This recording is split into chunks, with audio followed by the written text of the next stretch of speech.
Hello students, welcome once again to the EPG Pathshala. I am Dr. M.N. Gupta, Emeritus Professor from Department of Biochemical Engineering and Biotechnology at Indian Institute of Technology, Delhi. Today we are going to talk on the module Stem Cells from paper on immunology. The promises of stem cells go even beyond organ or tissue transplant. If we can use stem cells to repair or reconstruct what has become damaged, the stem cells will differentiate appropriately and the new tissue organ will be in place. Obviously, the problem of immune rejection is here as well. So, there are, along with greater promises, greater challenges. First of all, let us understand how cells actually differentiate from the stem cell onwards. So, the objective of this module are, first of all, to learn about types of division of stem cells. It is also very important that we understand the differences between three different kinds of cells, three different kinds of stem cells. They are stem cells which are totipotent. They are stem cells which are pluripotent, and finally we have stem cells which are just unipotent. The clarity about these concepts are very important as we discuss the applications and the importance of stem cells and stem cell therapy, tissue engineering, and many other interesting and useful areas. We will also learn about sources of stem cells, from where can we get these different kinds of stem cells. And having learned that there is a difference between totipotent stem cells and unipotent stem cells at the other end of the spectrum, we will learn whatever we know about progression from totipotency to unipotency. The concepts basically which are involved are that how a stem cell, when it replicates, it becomes into, there are two daughter cells, one is a stem cell, another stem cell, and another is a differentiated cell. We will also see that what are the embryonic stem cells and what are the adult stem cells. We will also see that another way of looking at these stem cells is totipotent cells, pluripotent cells, and unipotent stem cells. And we will also try to learn about the cell determination or the process of the cell differentiation in this lecture. We have actually introduced the concept of stem cells twice. Before, without discussing it in detail, we have mentioned couple of times pluripotent hematopoietic cell which gives rise to all the cells of the blood. Few times in this paper, particularly in the early modules. So, this pluripotent hematopoietic cell is now or should be a familiar example to you of a pluripotent stem cell. More recently, while talking of cancer, we mentioned that a terminally differentiated cell, as opposed to a stem cell, starts proliferating to form the neoplasm. Let us first discuss the basics of cell differentiation briefly. It all starts from a stem cell. A stem cell can divide without limit during the lifetime of the animal. Upon division, each daughter has two optional routes. It either remains a stem cell itself and follows the route of its parent cell all over again and again.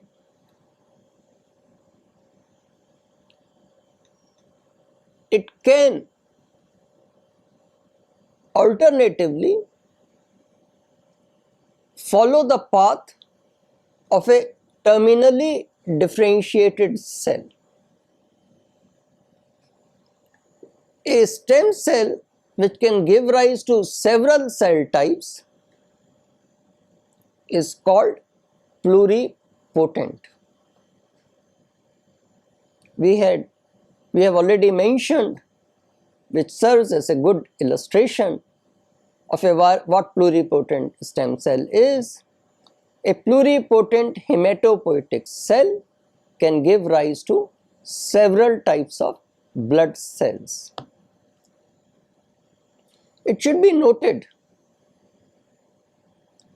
that in the above example, the pluripotent cell, while not terminally differentiated cell,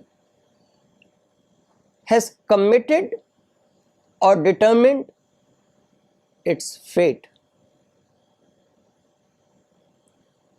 The further commitment to become a terminally differentiated cell means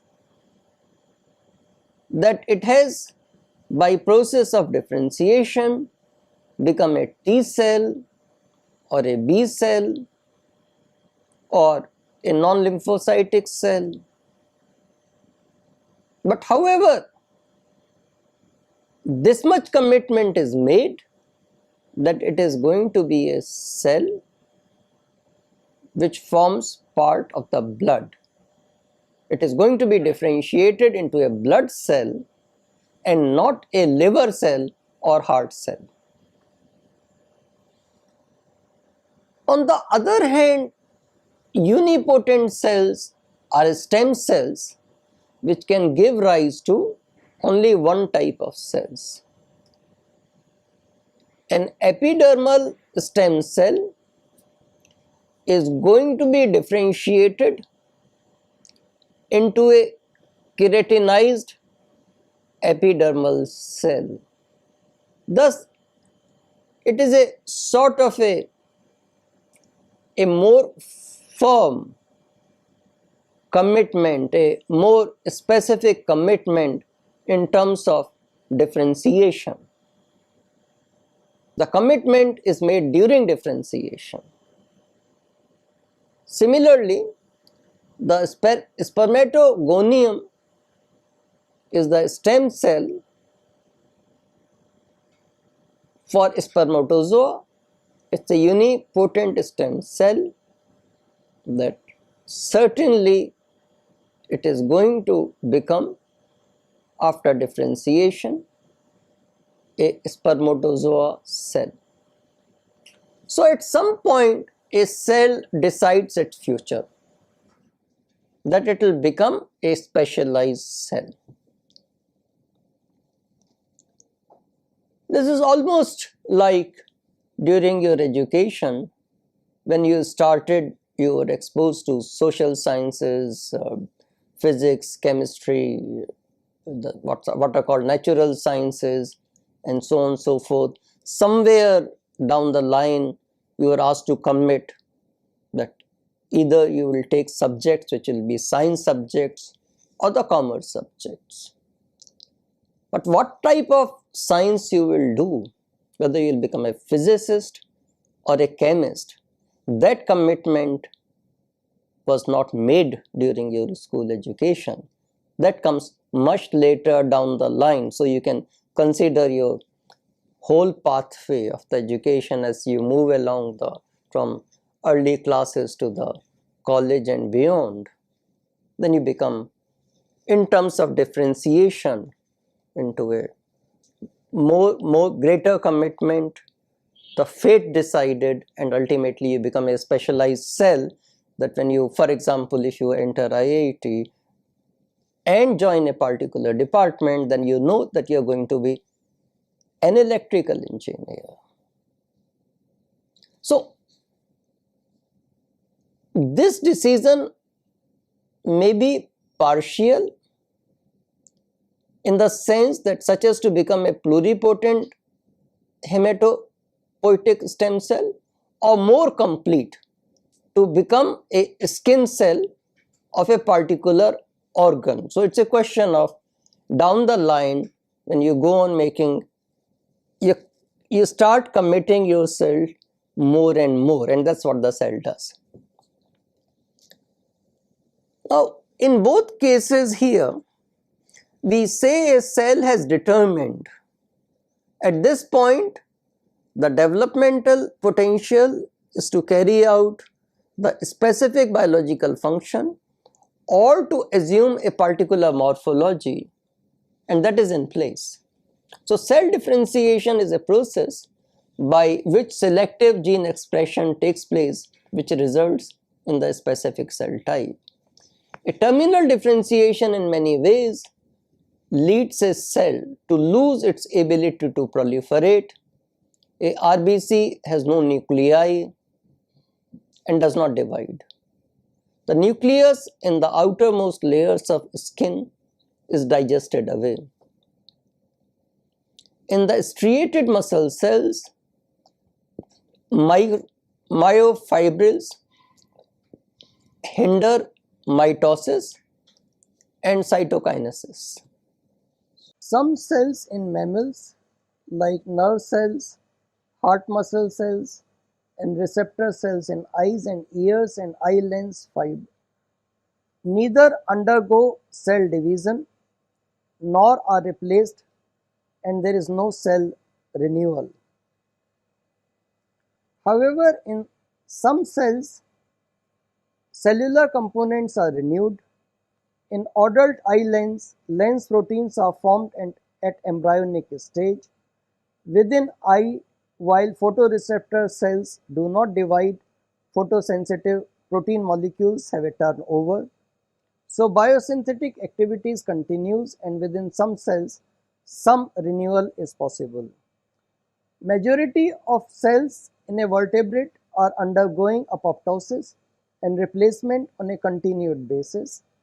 The new differentiated cell is either formed from cell duplication or formed by a differentiation of a stem cell. Two important examples of cells which renew by simple duplication are liver cells and endothelial cells. Liver is an example of an organ where its cells, hepatocytes, renew at a slow rate. However, even there is a homeostatic mechanism which ensures that cell division and cell death balance each other and organ size remains same. In case of intentional, that is in the animal experiments, or accidental cases where large cells have died, cell renewal accelerates in response signals from blood in the form of hepatocyte growth factor. Under normal circumstances, for all tissue components, regeneration is coordinated. Liver has, besides hepatocytes, Kupffer cells and few fibroblasts supporting framework of connective tissue. Excess alcohol intake, frequently repeated, does not allow adequate rate of renewal of hepatocytes. Fibroblasts continues to grow and end up clogging the tissue irreversibly with connective tissue. This is the well-known liver cirrhosis.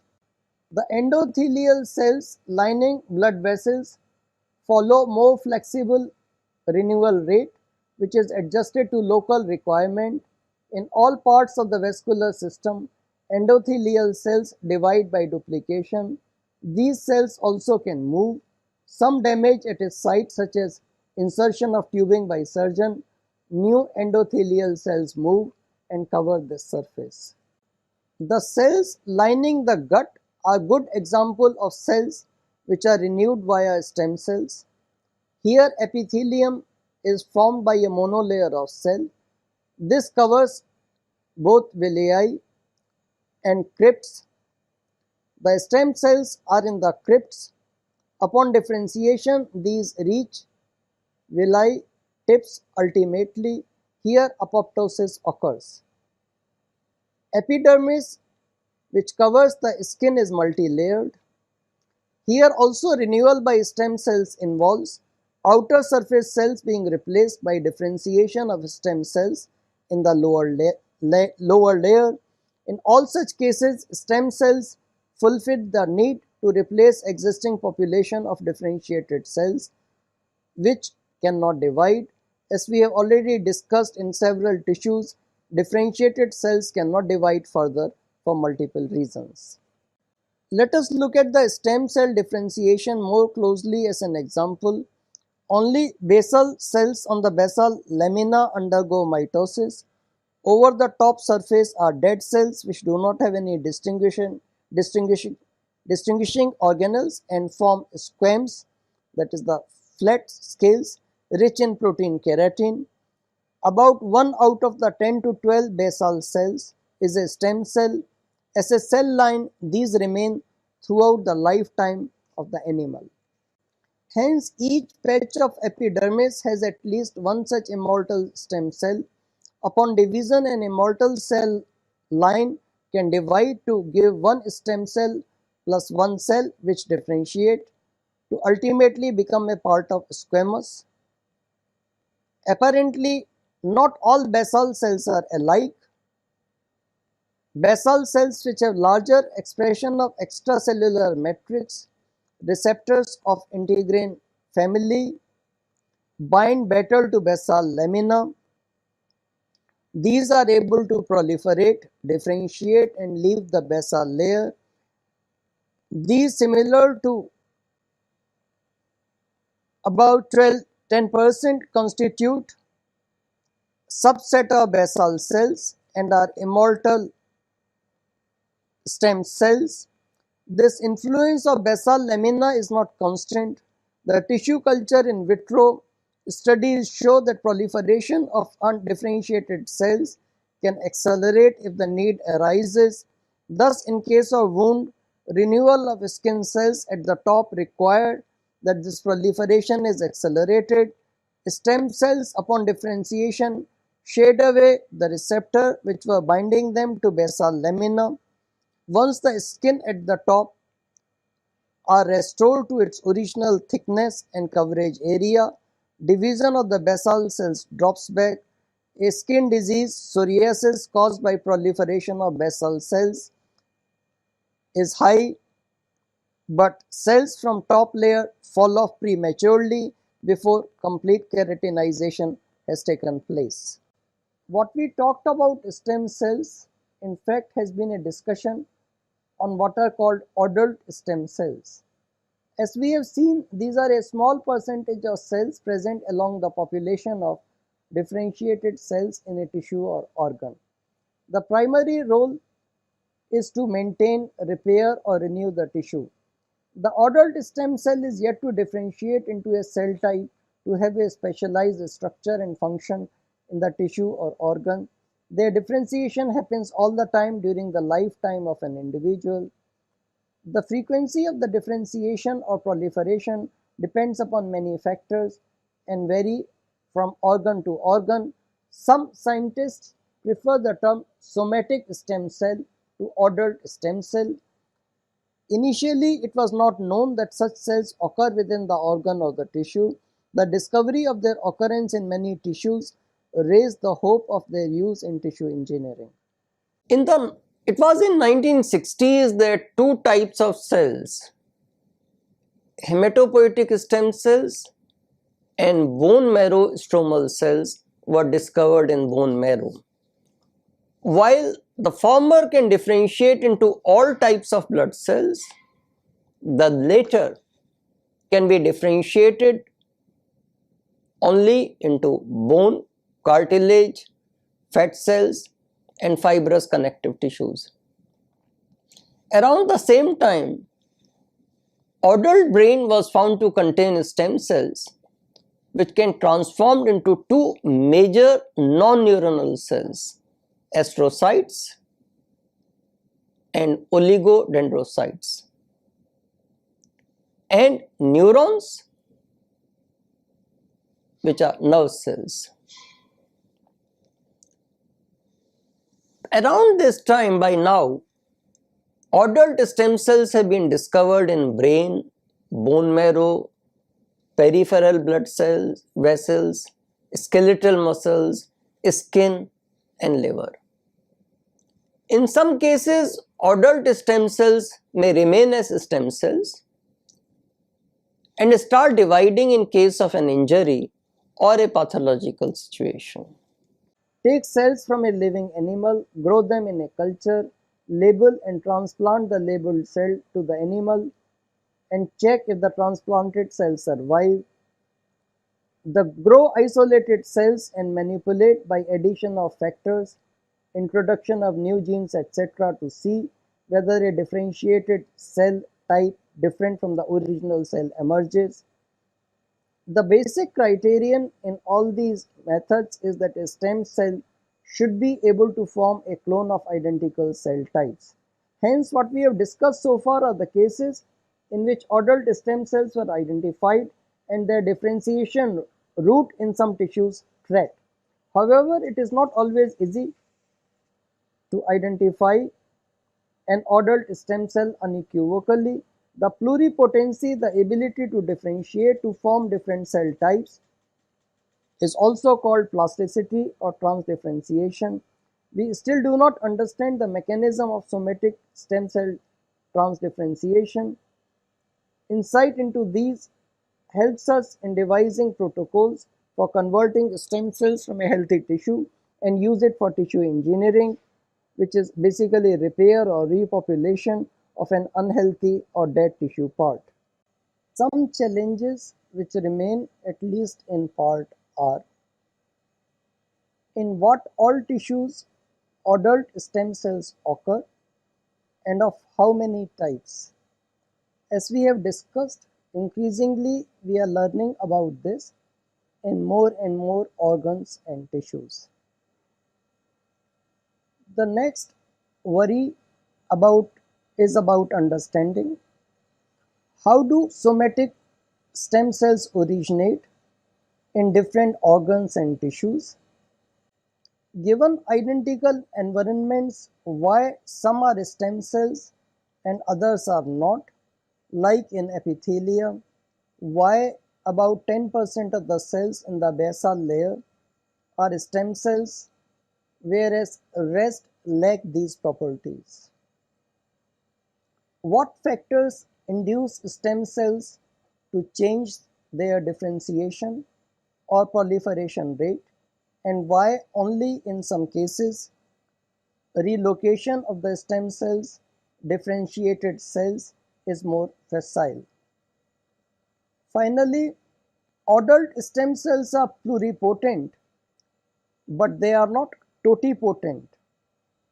We have to understand what are the totipotent cells and when do they lose totipotency. It is also important to understand how can we control the rejection of implanted cell mass during tissue engineering by the immune system.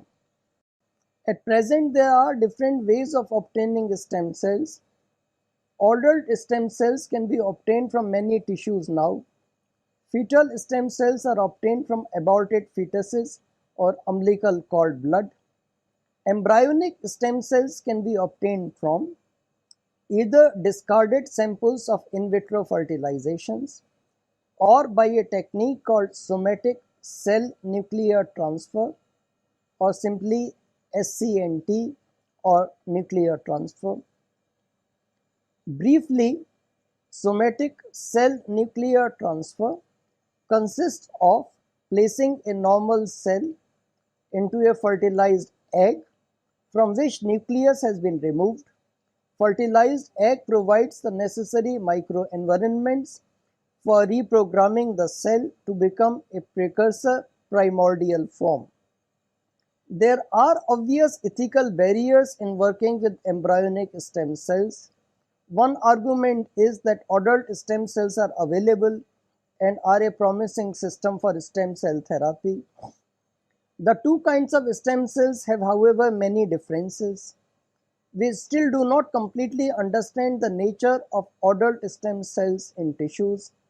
Purely in terms of gaining insights of fundamental nature, working with both types of cells, that is adult stem cells and embryonic stem cells, helps. To remove common misconception is also necessary. Embryonic stem cells are not obtained from a woman's reproductive organs. These are, as stated above, are obtained from in vitro fertilization clinics. Human embryonic stem cells are derived from embryos which are about 4 to 5 days old. At this stage, embryos are hollow spheres of cells and are called blastocysts. A blastocyst has three structural components: trophoblast, which consists of the surrounding layer cells. The second component is blastocoel, which is a hollow cavity. And finally, inner cell mass, which has about 30 cells present at one end of the blastocoels. For growing in the laboratory, the following steps are followed for embryonic stem cells. Inner cell mass is transformed to a dish culture medium. Inner surface of the dish has a coating. This coating is called feeder layer and consists of undividing mouse skin stem cells.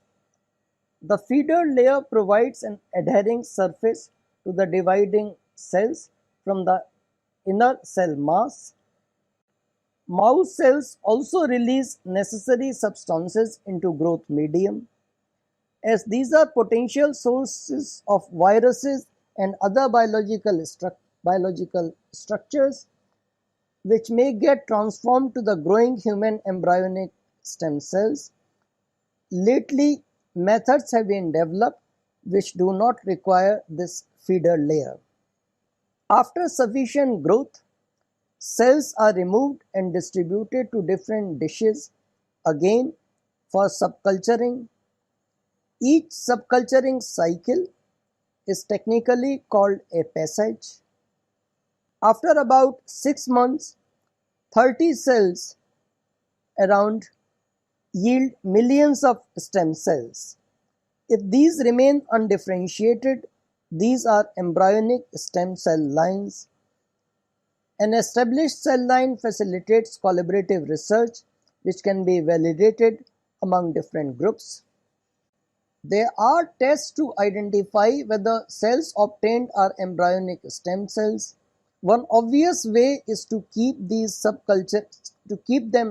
subculturing and examine the cells microscopically to confirm that no differentiation has occurred.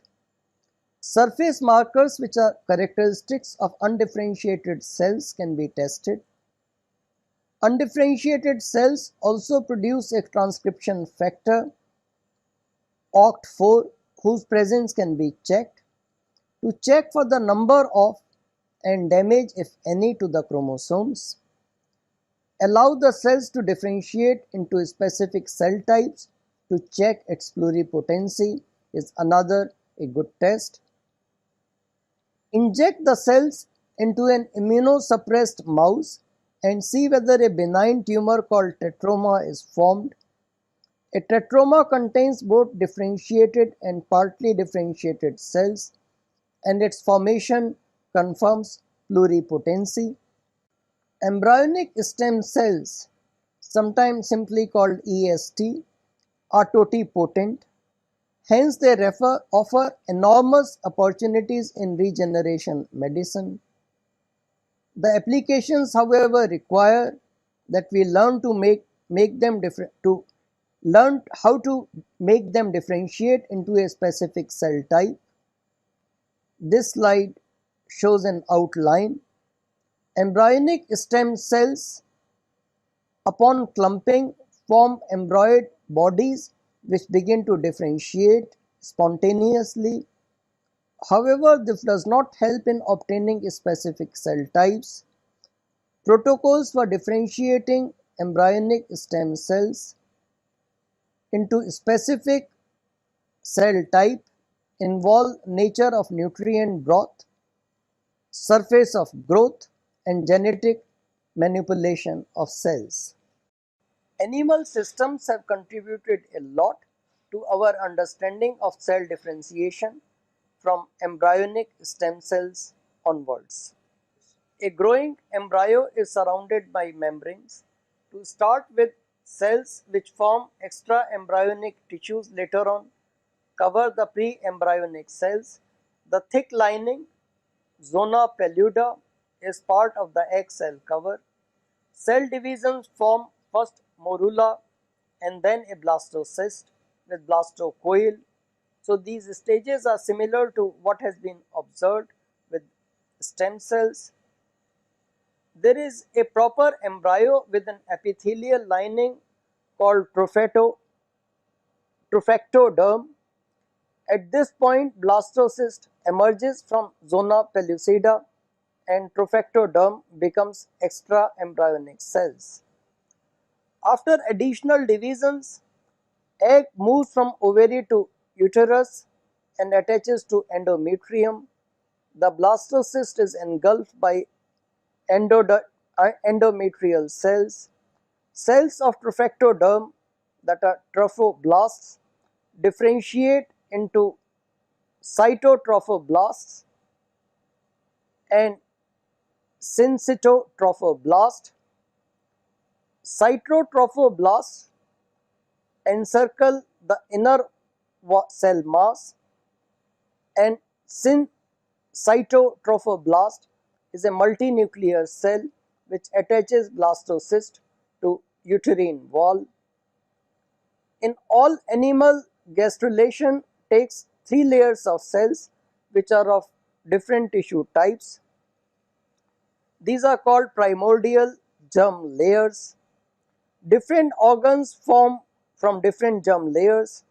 The central cavity of the somites, clumps of mesodermal cells, differentiate to become chest and abdominal cavities, muscles, and skeletal system cells.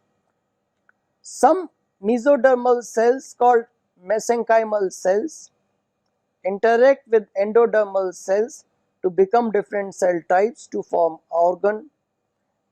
Mesenchymal cells are highly proliferative, pluripotent stem cells, and their sources include bone marrow adipose tissues and umbilical cord blood. Umbilical and mesenchymal cells do not express MHC class II, that is HLA-DR antigens. Nevertheless, these are not rejected 4 months after transplantation, even without immunosuppressive. These stem cells can also differentiate into neurons and thus potentially restore neurogenesis, angiogenesis, and synaptic plasticity. Recent studies suggest that the adult stem cells from a tissue can differentiate into cell types of other tissues. So a term multipotent adult progenitor cells, normally abbreviated as say MAPCs, has been suggested. As an example, mesenchymal stem cells were found to differentiate into cell types of visceral mesoderm, neuroectoderm, and endoderm.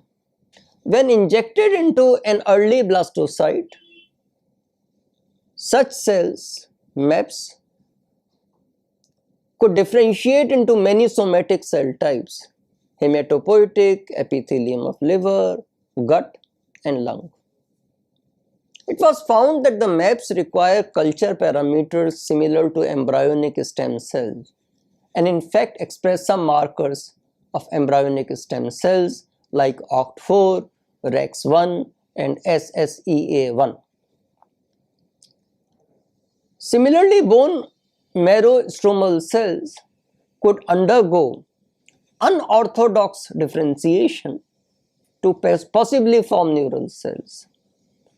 This returns us to the question of when cells lose totipotency. It is believed that the loss of totipotency takes place at different developmental stages in the different organisms. In mammals, a blastocyte cyst can give rise to a normal animal when implanted in a host uterus, but the host mother has to be treated with appropriate hormones. Many studies indicate that it's a group of cells and not a single cell which is a progenitor of developing structure. The loss of totipotency in adult and stem cells may occur because of irreversible rearrangement changes in the genes during differentiation. Let us look at how the dermis determines the type of structures produced by epidermis. There is enough evidence that during differentiation of cells in developing tissue and organs, intercellular interactions play important roles. This is illustrated in the slide. Endoderm-mesoderm interactions dictate the internal organ formations in some cases. In other cases, the other germ layers take part in inducing the differentiation. This slide shows that how the various components like wing ectoderm and leg mesoderm, etc. arise. Let us have another look at the production of differentiated cells from stem cells. Tissues like skin, blood, and intestinal epithelium have short life of few days. Stem cells thus are necessary to regenerate cells to maintain the adult organ. In some cases, differentiation to a new cell during stem cell division may be delayed by initial formation of a precursor to differentiated cells. Thus, the population of differentiated cells in a tissue is controlled. While we have limited information that cell determination occurs at some stages, in what ways, that is particularly at the molecular level, This commitment to follow a particular differentiation path differs from the events which occur during differentiation is in fact not much understood. We, however, do know that cell-cell interactions are important, but there again, cell-cell signaling which is involved in this process is not completely understood. It is known that during cell determination, cell proliferation occurs at high rate. After differentiation, cell proliferation slows down.